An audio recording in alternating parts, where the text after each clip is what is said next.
Hi, this is Wayne Callan for Attitude Magazine. Today's topic, Solve the Procrastination Puzzle, will put us on the road to completing daily tasks and working toward our goals. We've all said to ourselves many times, I'll do that later when I'm not quite so overwhelmed or when I'm feeling a little better about myself. A lot of readers, in fact, write into Attitude saying, I know what I'm supposed to do, but I still don't do it. We are very fortunate to have Dr. Tim Pychyl, an associate professor of psychology at Carleton University in Ottawa.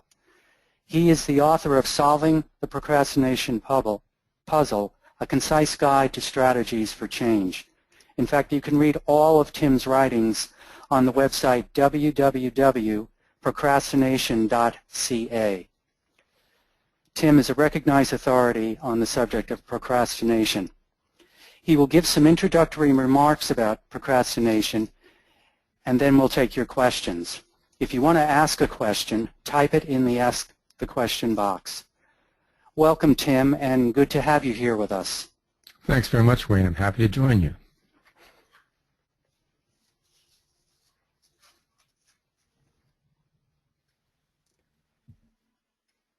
So I guess the slides will start appearing soon, and Tim will give his remarks. All right, I just have to clear my throat. If you can just pause for I'm going to just pause this for a second or mute it for just a half a second. Okay.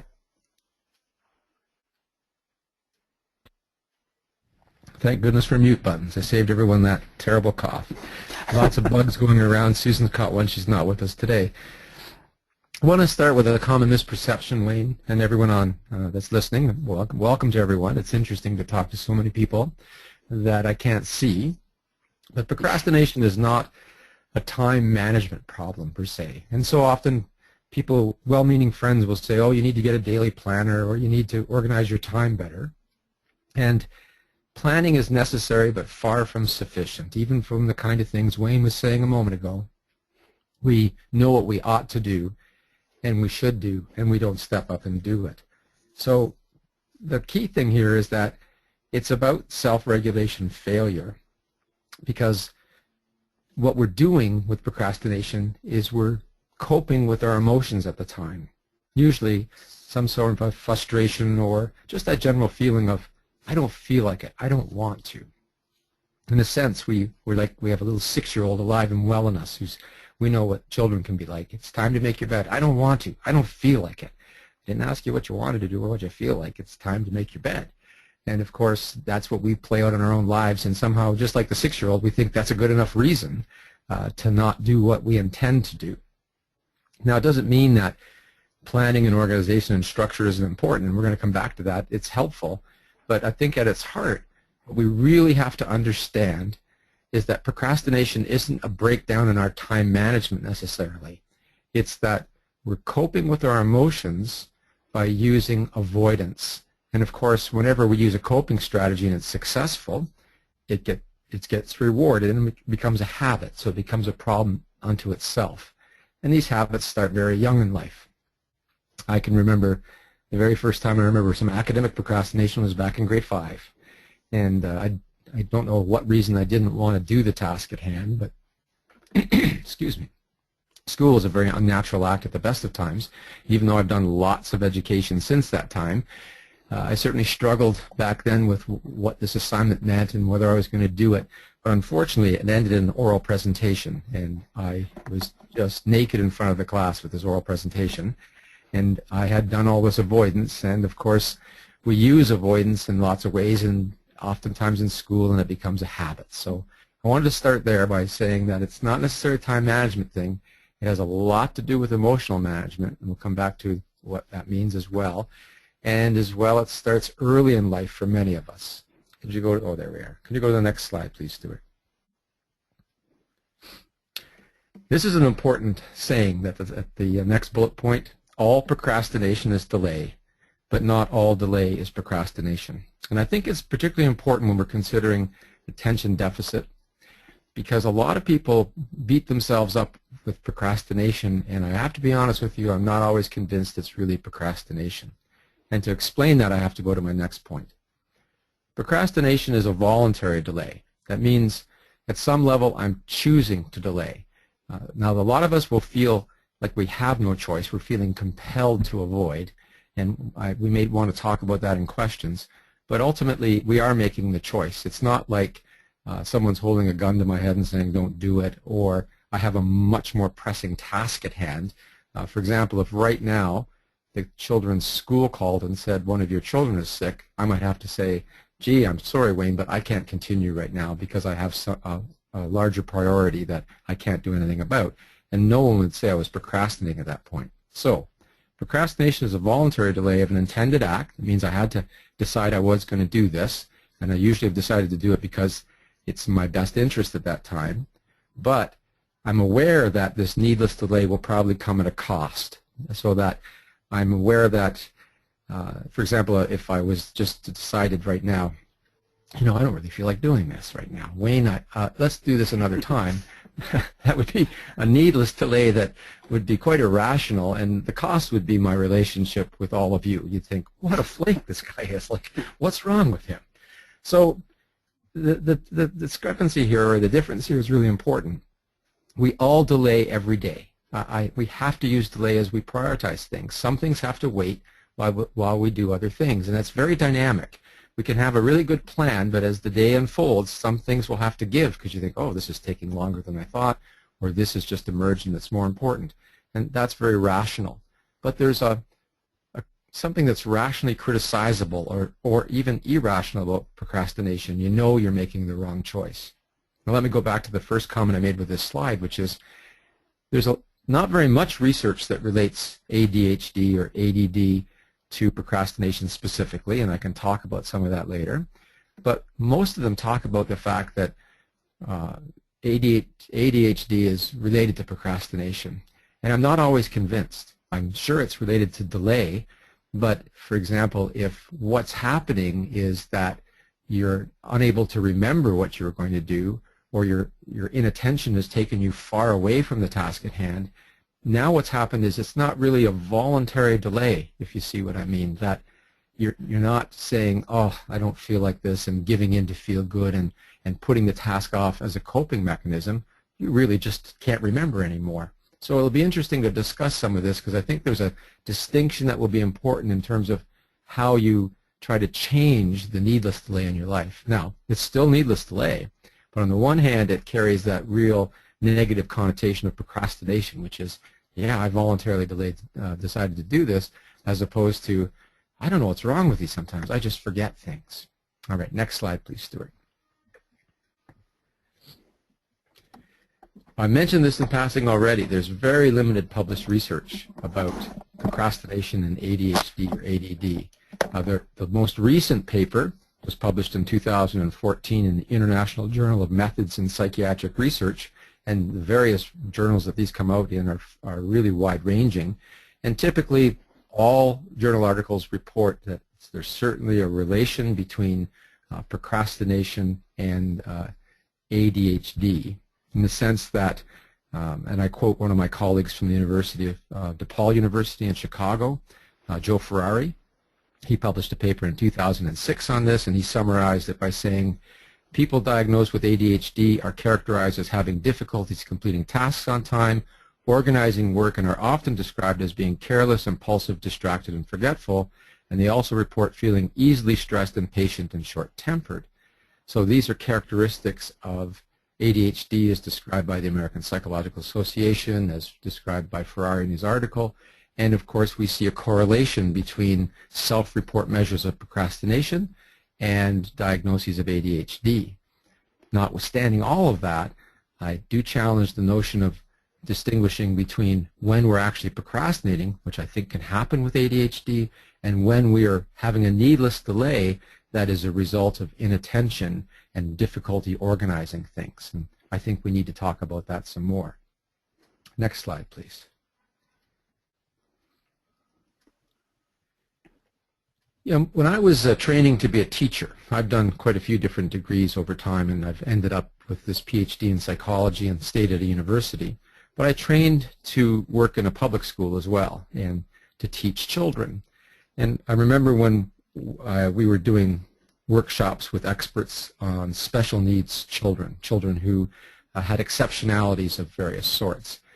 And the kind of strategies that were being suggested to us as educators seemed to me to be strategies that everyone would use. And so I challenged the presenter at one of these workshops. I said, aren't these strategies anyone could benefit from? And of course the answer was absolutely, but anyone with a, quote, special need needs to focus on these, or needs to have the educator focus on these much more explicitly.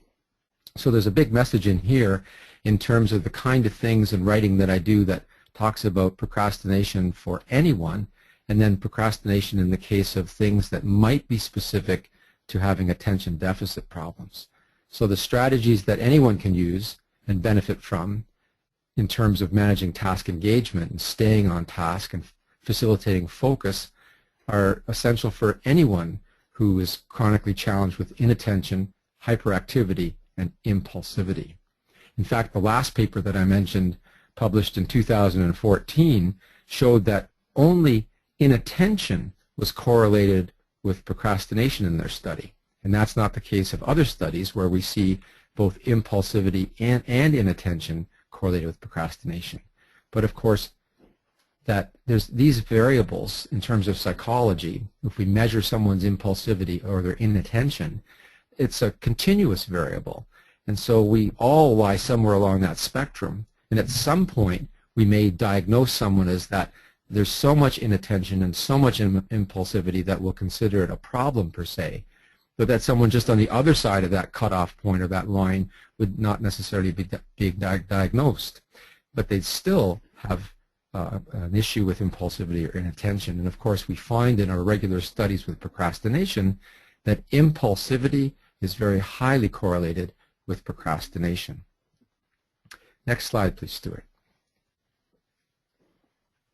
Oh, I've already gotten to my next point. Oh, go back to where you were, if you would. Okay.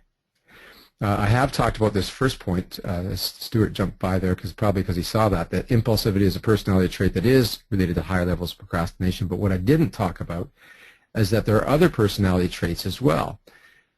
Personality psychologists take a perspective on traits, these stable individual differences, in such a way that if we take the very highest order traits, we call them super traits, much like the primary colors, where we can take 3 basic colors and make any other color from it. In personality psychology, it's argued that we can take the 5 major personality traits and basically produce any blend of person that we see. Of the 5, one of them is conscientiousness.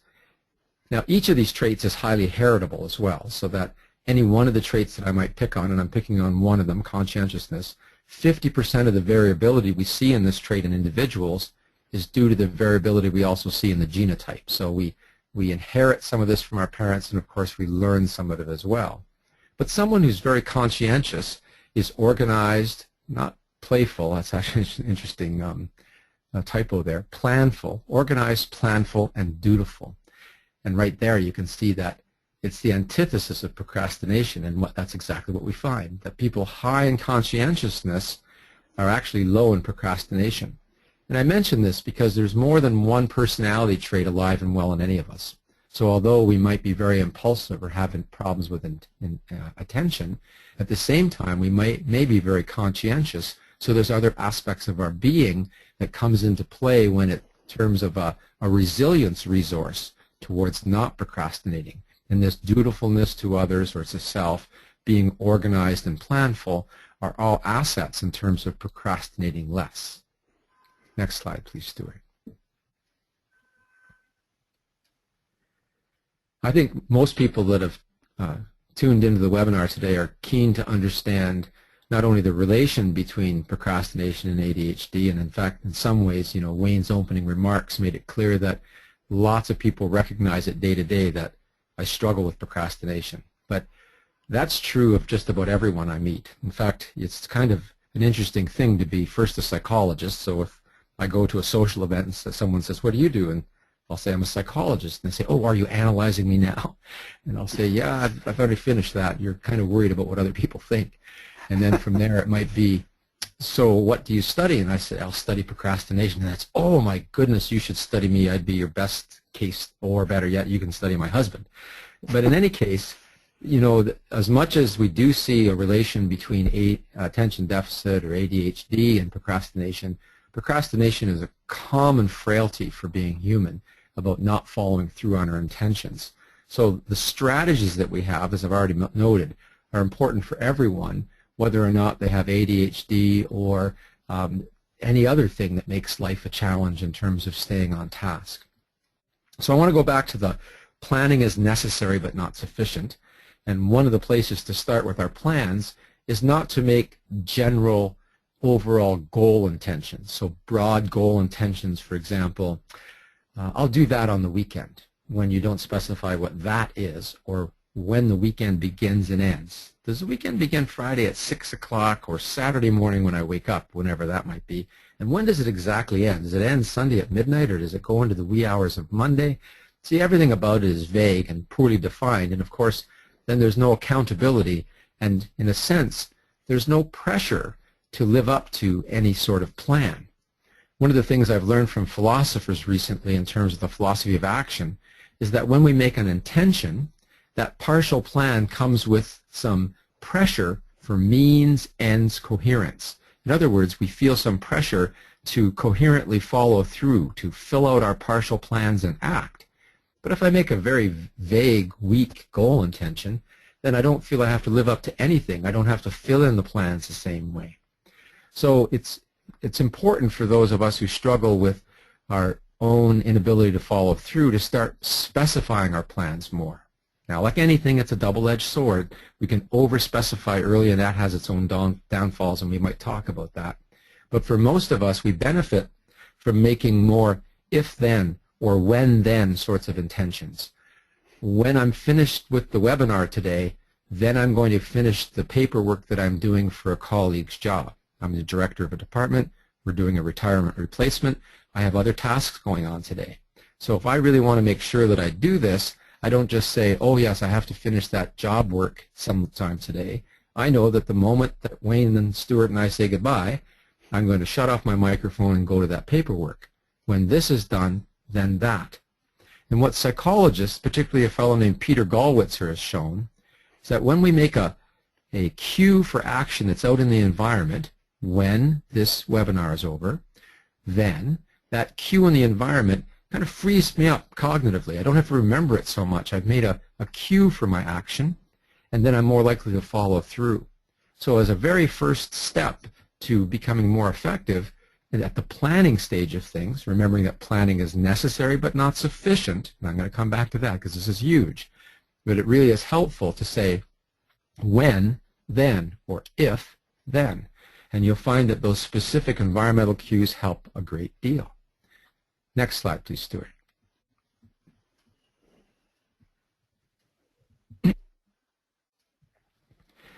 The other thing about these implementation intentions, as they're called, these specific when, then, or if, thens, is that you want to make things as concrete as possible.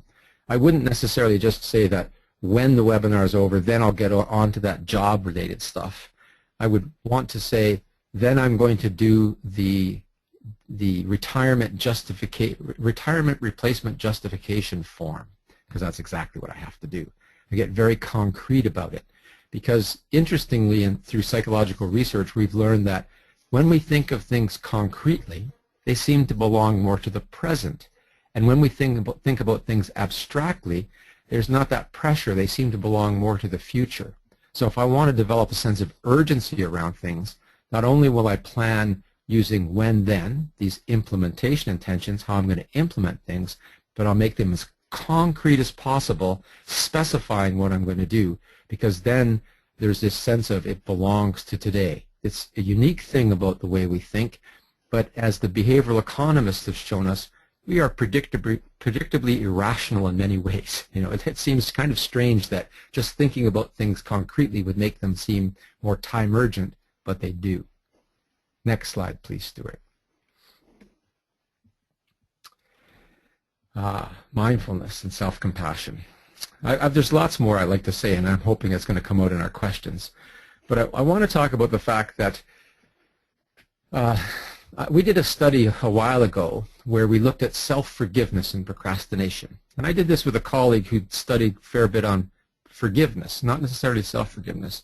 And my expectations was that it would be forgive and forget. If I forgive myself for procrastinating, I'll just do it some more. Lo and behold, when we conducted the study, what we found was, and we did this on students, because students are this wonderful captive audience for academics, that is, but I think you'll see something in the human condition that's very important here, that students who were preparing for an exam and procrastinated a great deal but forgave themselves, they actually procrastinated less in preparation for the second exam. So I said to my colleague Michael Wall, this is my colleague I did the research with, Michael, I don't get it. How do you make sense of it? Michael said, Tim, imagine that you and Wayne had offended each other. What would be the motivation? Well, Wayne and I would avoid each other. Exactly.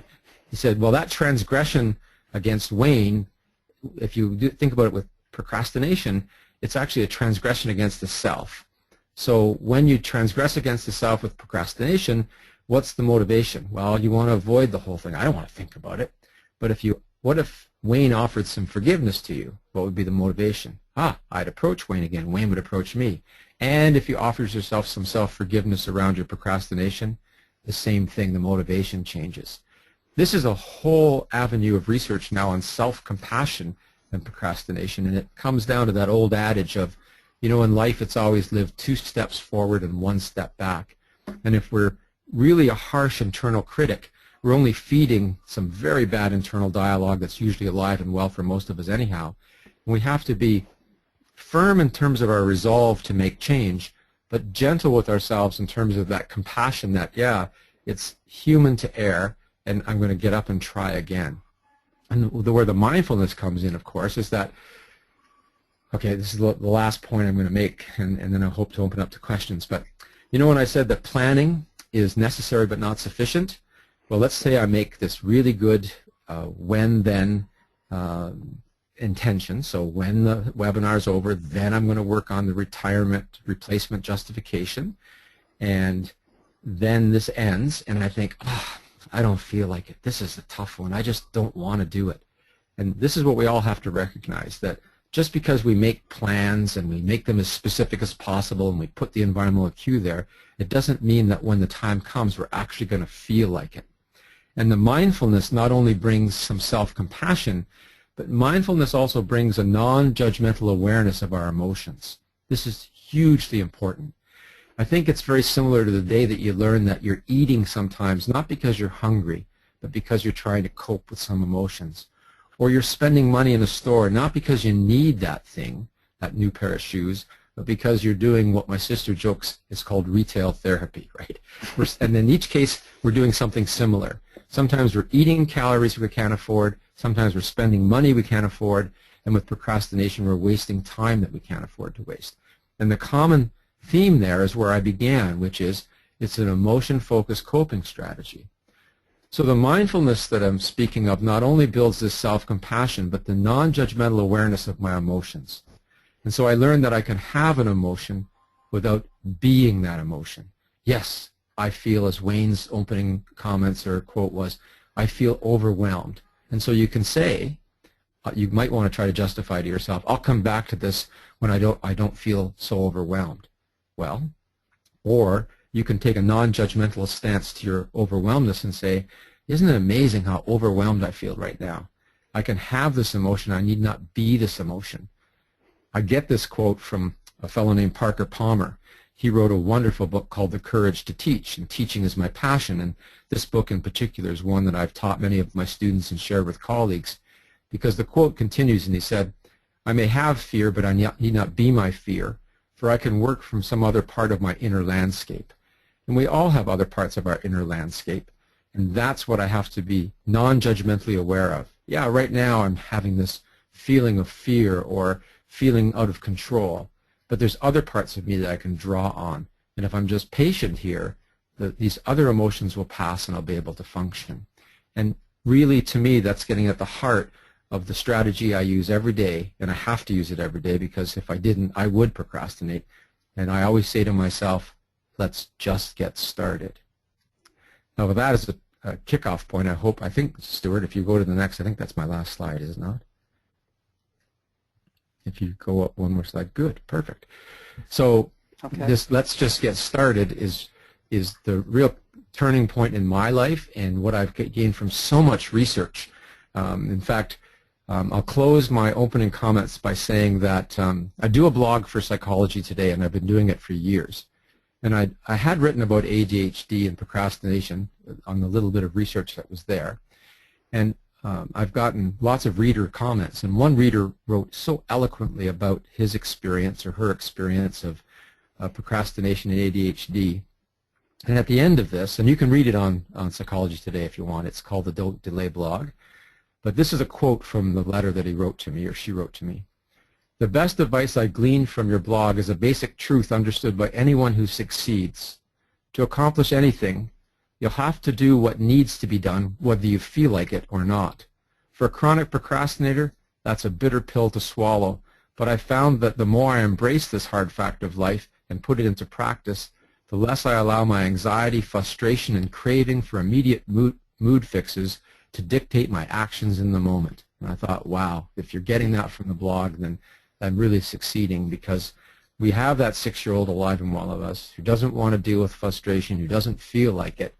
And rather than giving in to feel good, we can pull up a lot of these strategies, and I think we'll talk about them more in a moment, and just get started. So, Wayne, I'll leave it there and invite questions. Ron has a question. He says, "I'm in job search mode at this time, and it's really critical that I get moving on it. I know all the platitudes, just start, break items into small tasks, etc., etc. Nevertheless, I still can't get motivated. Any suggestions?" Well, you've picked a tough one to start with. It's not surprising you can't get motivated, and the emotions are huge there. Job loss involves a process of grief often, and a lot of mixed emotions around change. Sometimes it can be a welcome change. I lost my job as a teacher back in 1992. It did open the door eventually for the role that I have today, but at the time I struggled. It's difficult to get off the couch and do something. And you're right, they sound like platitudes about just breaking it down, but we do have to bootstrap ourselves. We know from psychological research that even a little bit of progress on a goal fuels our well-being, which of course feeds our motivation. So you do have to find that way to prime the pump, just to pick something that you're going to do.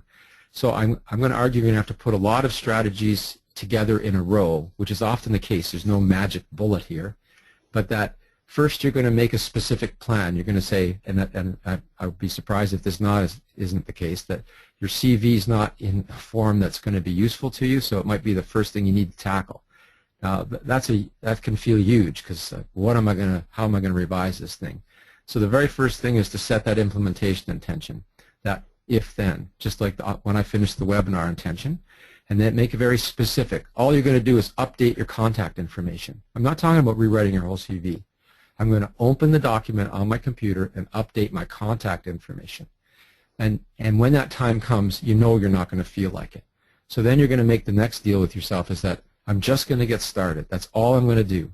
And I don't have to do any more than that. If 5 minutes from now I don't want to do any more, I'm going to stop. I always have that license to stop. And honestly, there are no other ways around that to bootstrap our agency.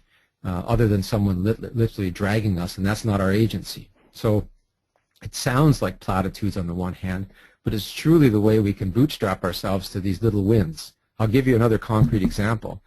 I really like to take the stairs when I'm at work, and I also like to ride my exercise bicycle. I work on the 15th floor of one building and the 8th floor of another, and I go between them all day long. And of course, I get to the bottom of the building, and I think, oh, the stairs. Now, I want to, in the broader sense, take the stairs because it's so good for me. I feel so good when I get to the top. But when I'm at the bottom, I don't feel like it. So I just say to myself, I'll just take the first flight. And if I don't want to take it after the first flight, I can get the elevator there just as easily as I get the elevator here.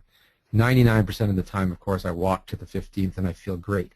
But it's that moment, that real lived experience we all have of that moment where you're ready to just stay on the couch and not do anything, or not take the stairs, that you have to say, I'm just going to get started. I'm just going to do this little bit.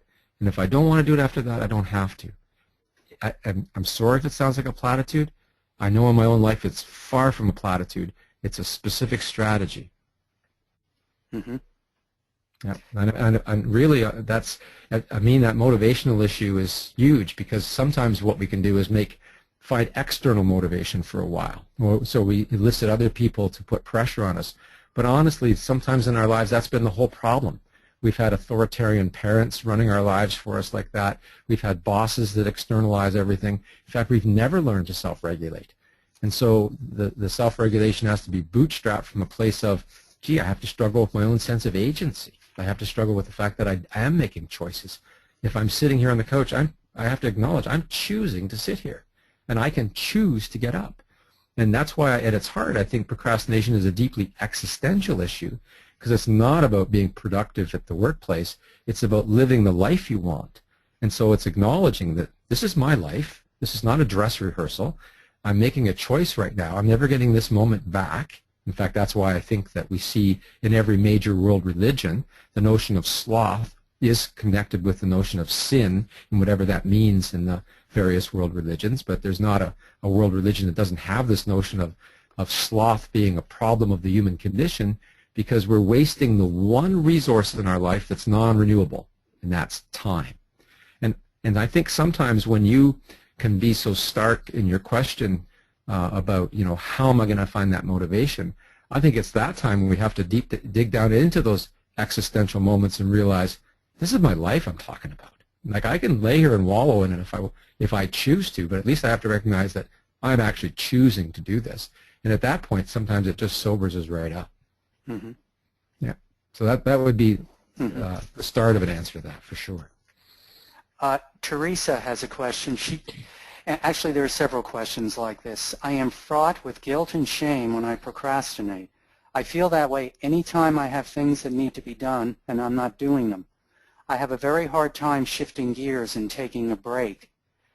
Do you have any tips for dealing with this shame? Oh, it is huge. In fact, I had a beautiful quote. There's been some research done on types of perfectionism and procrastination. And there's more than one flavor of perfectionism. There's a self-oriented perfectionist, and it's seen to be an adaptive perfectionism, in the sense that self-oriented perfectionists derive a sense of pleasure from their labors and efforts. They set high standards internally. These are their standards.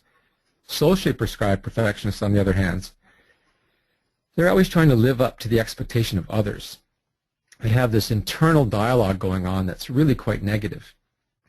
In fact, the socially prescribed perfectionists in this case, their motivation emerges from an internal desire to avoid fear, because of fear of failure, and to avoid embarrassment, and to avoid the shame and guilt that Therese is speaking of. So again, this is a common experience for many of us as human beings. It's not just the socially prescribed perfectionists. Many of us feel that shame and guilt, and we're motivated more by avoidance of that than we are approaching success. And acknowledging that internal dialogue is the place to start. And in some of my speaking points already, I have spoken to what is ultimately the answer there, which is some self-compassion. And also this, I can have this emotion without being this emotion. At some point, it may require the support of a counseling relationship, because these internal dialogues, they loom large with many of us, and they, at their heart, a rational emotive behavior therapist would help us see that there is something quite irrational about the kind of things I'm saying to myself, and where are these coming from, and is any of this true? And just so that you understand that I'm speaking from this in a personal way as much as I am as a researcher, I can experience success day after day, and yet I can end the day looking at my schedule tomorrow and feel overwhelmed and think, I am so going to screw up tomorrow. Tomorrow the wheels are coming off my life. And I can start to perseverate on that and to ruminate on that, and the only way I can have some ownership of my life again is to shut off that voice. Now, shutting off that voice sometimes requires a counseling relationship, but sometimes it requires just an awareness that we're working on together today of that is the issue. The issue is that I'm having emotions that I'm fueling so that I become the emotion, that I'm having thoughts that I'm not just being non-judgmentally aware of. I'm taking them as like, this is truth. If you wrote down, or if I wrote down everything that I thought in a day, someone would have me committed, right? That I have thoughts that range from the homicidal through the suicidal to the inane, our thoughts, our minds are busy places. The Buddhists called it like a monkey mind. And when you try to do any mindfulness meditation, you run face first into that. And so I really hear you, Teresa, when you say that you feel the weight of the shame and guilt and the knowing what I ought to do and I'm not doing. But the place to start is with acknowledging that these are my thoughts, and I don't have to ruminate on them. I can let them pass. I can go, isn't it interesting that I have this strong emotion about this? Isn't it interesting that I have these thoughts? But they don't own me. They are just thoughts. They are just emotions, which are quite fleeting. And sometimes it's sad that emotions are fleeting, because when I have the emotion of joy or happiness, for example, I wish I could just bottle it and hang on to it. And yet some of us don't learn how to kind of maintain that beautiful emotion, but we've become expert at how to ruminate on the worst emotions in our lives. And in lots of ways, that's why positive psychology has become such a mainstream in psychology now, as we try to learn how to cultivate the better things in our lives, because we seem so good at cultivating the things that bring us down.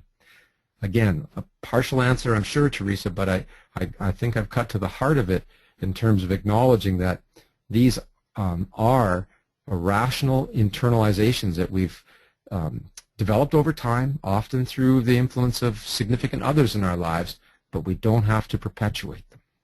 Mm-hmm. There's another question about cognitive behavioral therapy. Does that help, or can that help with procrastination? Absolutely. In fact, I have some colleagues who only would think that helps. We published Gordon Flett. He's a Canada Research Chair at York University and an expert on perfectionism, in fact. He and I co-edited a special issue of the Journal of Rational Emotive Behavior Therapy back in 2012. The editor there is Wendy Dryden, and he's a rational emotive behavior therapist, a cognitive behavior therapist, and there's a whole school of thought there that that's really the way to get at procrastination, because as I was just saying in answer to Teresa's question, it is learning how to deal with these negative thoughts that are stimulated when we face some task at hand that brings out these deep feelings of ought and shame and guilt, and then learning how to shut those off so that we can get on with other behaviors. So if you have the chance to engage in that sort of therapy, I think I'd highly recommend it. Mm-hmm. I can relate to this one. Jennifer asks a question. An ongoing problem I deal with is when planning a project. I am highly motivated to get started, and I buy supplies, make preparations, and then never start the project. It's as if all the joy is in the planning. Then my motivation leaves me. She wants to know why she does this, and I guess any kind of strategy you can help her with to overcome it. Absolutely. That's a great question. I think many of us can relate to it, and the answer is kind of surprising. Back in the 1990s, Alan Blunt, he's now an instructor at my university, did a study with me as part of his graduate work where we looked at what makes a task aversive, because we'd all argue that, gee, we avoid aversive things in our lives, things we find unpleasant, but we wanted to know what are the underlying psychological characteristics of it. For some people, it's returning phone calls. For someone else, it's doing something else. We all have our favorite tasks to avoid. So he looked at people's projects over time, and he looked at what dimensions make something aversive. But he added what's so important in a consideration of procrastination, this notion of a temporal dimension, time dimension. And so just as the question revealed, there's an early phase of a project where it's the inception stage and the planning stage, and then there's the action stage, and they are different. And how we found them to be different in this study was this, that in the early stages of a project with inception and planning, what makes something aversive is a lack of meaning. So whether it's enjoyable and whether you have a passion for it. And so it sounds like those projects have meaning for you, and so therefore you don't procrastinate. You're quite engaged. You feel that you're ready to get going on it. Interestingly, when we got to the, oh, and I will add one more thing, that no matter what, any task that was boring, frustrating, or difficult was considered aversive across the board. So meaning didn't have a lot to do with that, but any task that was boring, difficult, or frustrating was always seen as aversive. But where we find these distinctions play out is with other tasks that you wouldn't necessarily think that about. But in the early phases of a project, if a project was meaningful, it wasn't aversive. Now, we get to the action phase. Meaning isn't the main player anymore. It's structure. It's how to do it. And if you're uncertain about how to proceed, that's what fuels the procrastination. So the question you have to ask yourself when you get to the action phase and you feel like you're immobilized is it because I don't know what to do? Do I not know what the next step is? And in fact, that's why I even began to study procrastination, Wayne. I actually did my Ph.D. on goal pursuit.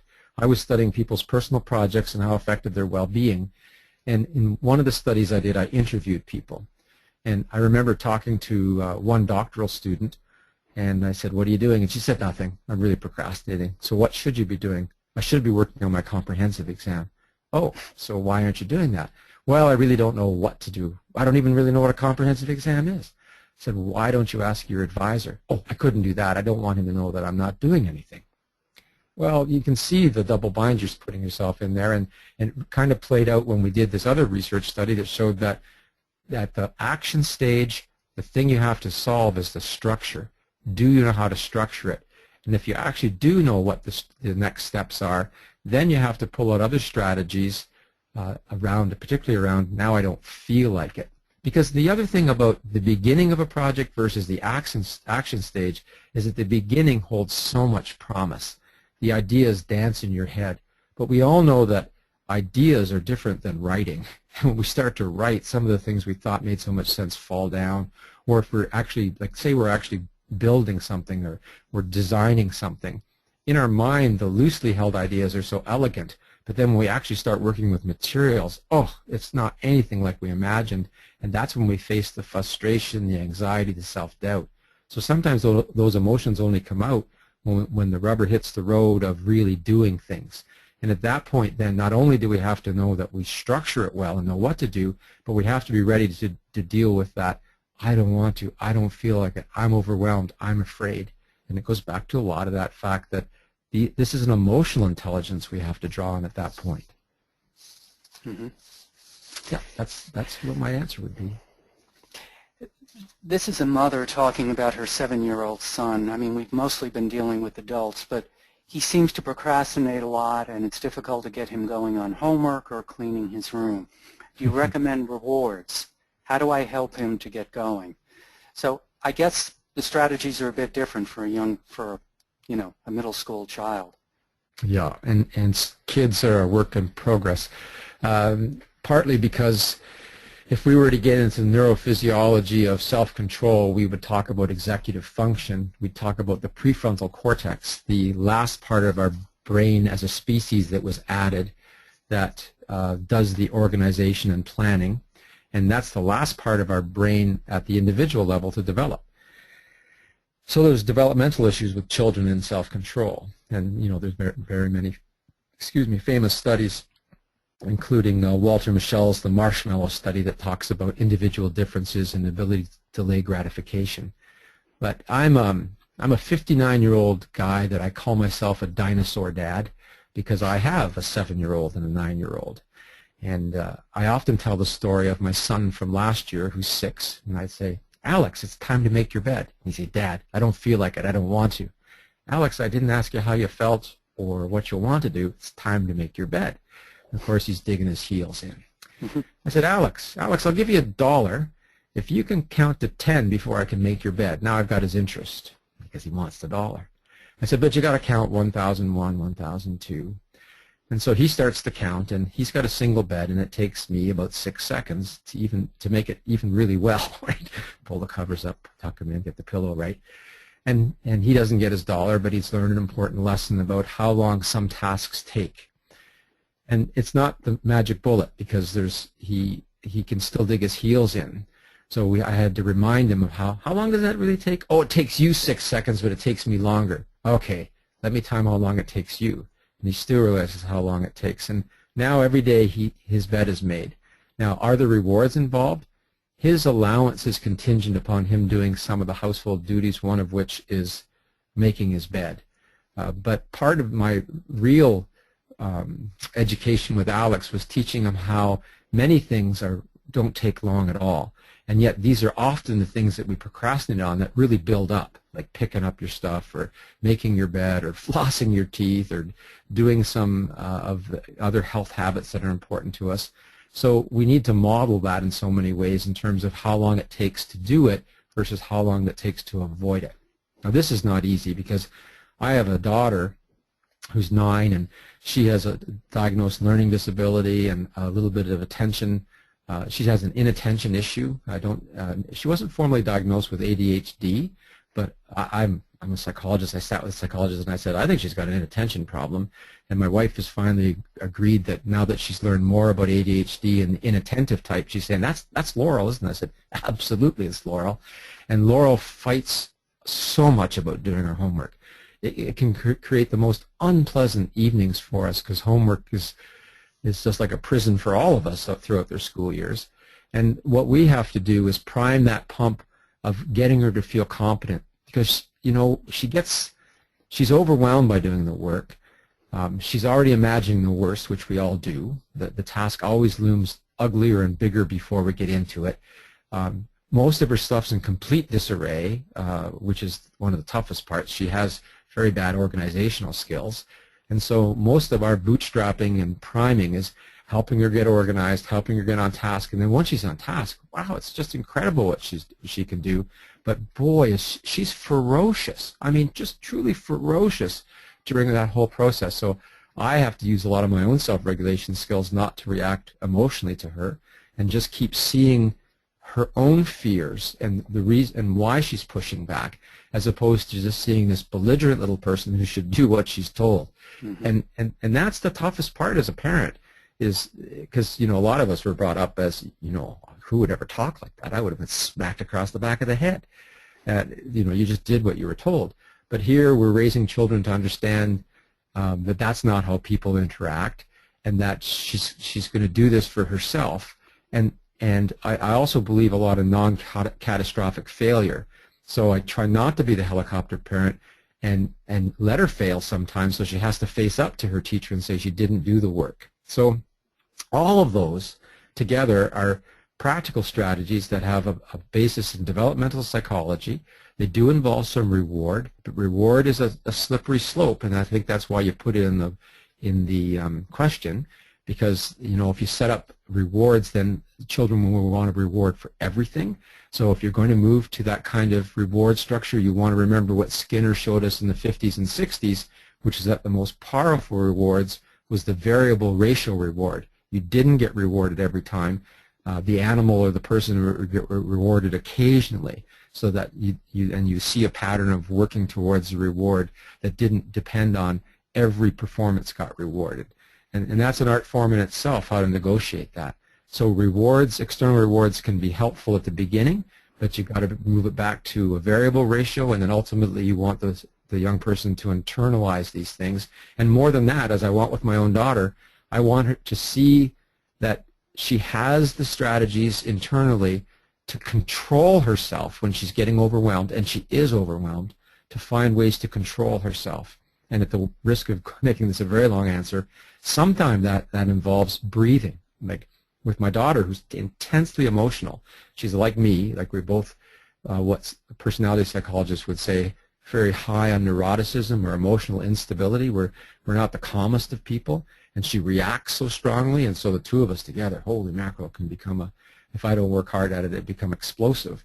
But I have to have her breathe. Literally, it's a volitional skill. I'll say, okay, Laurel, let's breathe deeply through our nose and exhale. And if you can do 10 of those with me, I think we'll be in a different place.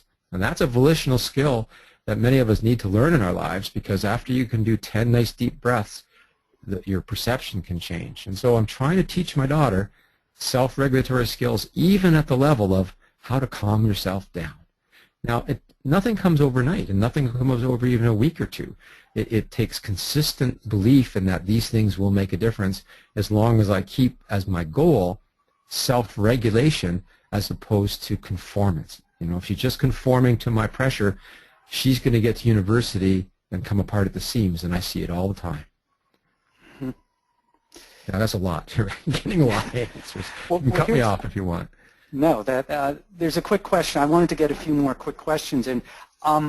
Digital apps, are there any that would help manage procrastination? Have you come across anything? I haven't. I've looked at quite a few of them.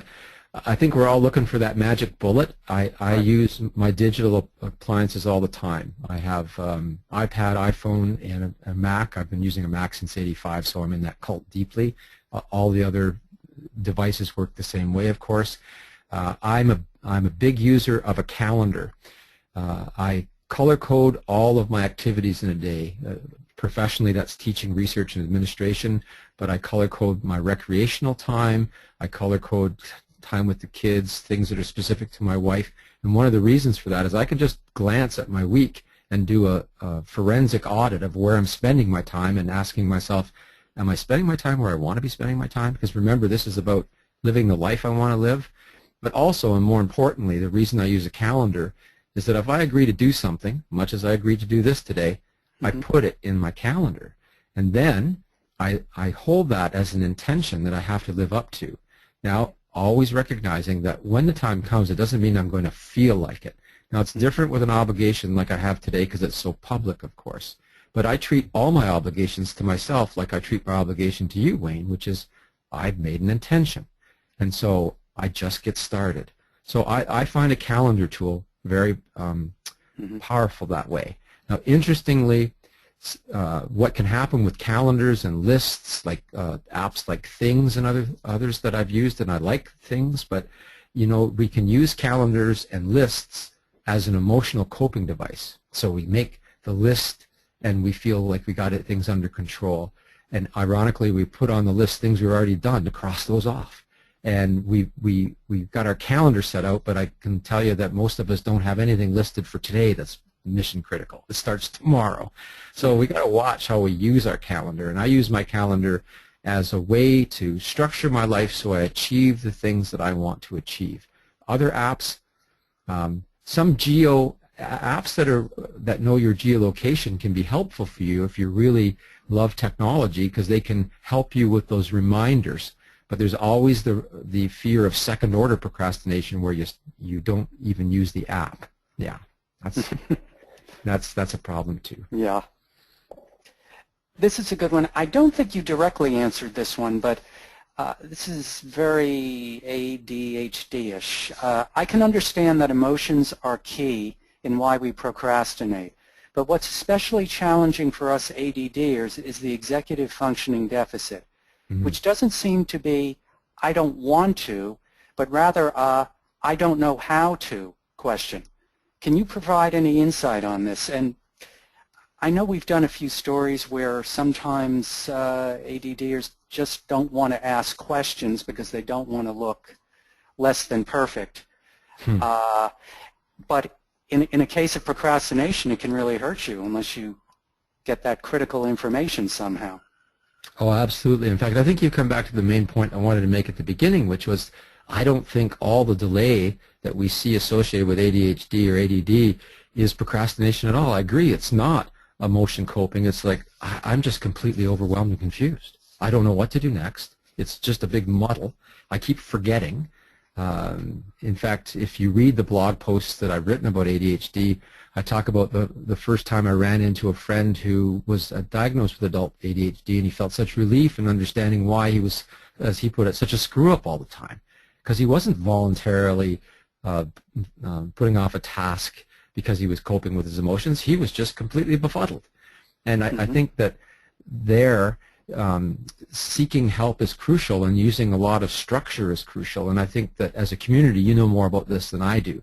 And that's where I wanted to take that off the table and say, I think we have to stop beating ourselves up with the word procrastination. I even think some of the researchers that use the term in relation to ADHD are just wrong. It's associated with needless delay, yes, but that needless delay is not the same roots as procrastination. It gets blurry when of course, there's going to be people that have ADHD who also use procrastination as a coping mechanism. But for this last question, I tend to agree with you completely that it's going to be seeking out help, which, Wayne, you're right, many people don't want to. I work with students with special needs at the university, and I have to be very consciously aware of it. It's hard to ask. I can go back to my daughter as another perfect example. She hates to be centered out in her class for her learning disability or confusion and her inability to read as well as her friends because she feels stupid.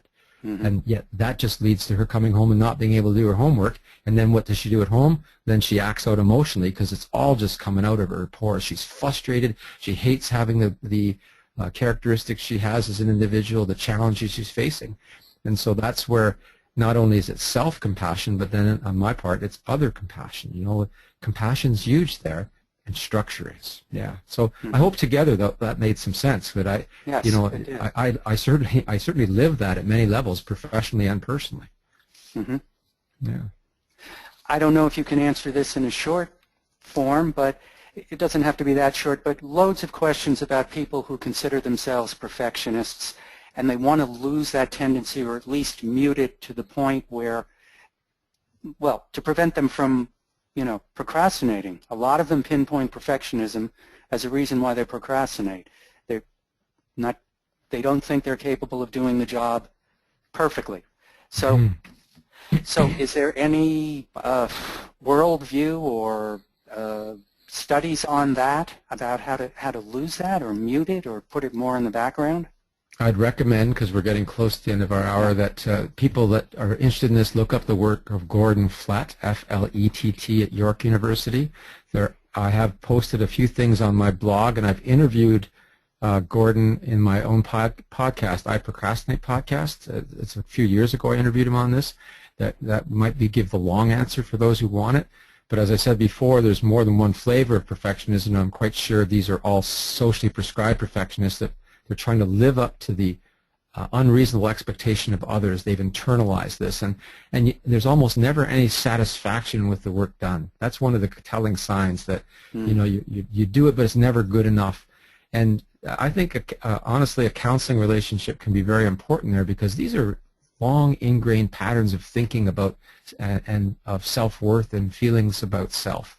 And the short answer to it is, the perfect is the enemy of the good enough. And that's why a lot of us just can't use the next 10 minutes and get something done, because you think, well, I can't do that perfectly in the next 10 minutes. Who's asked you to do it perfectly? Almost no one ever does. In fact, you're the person pushing that on yourself.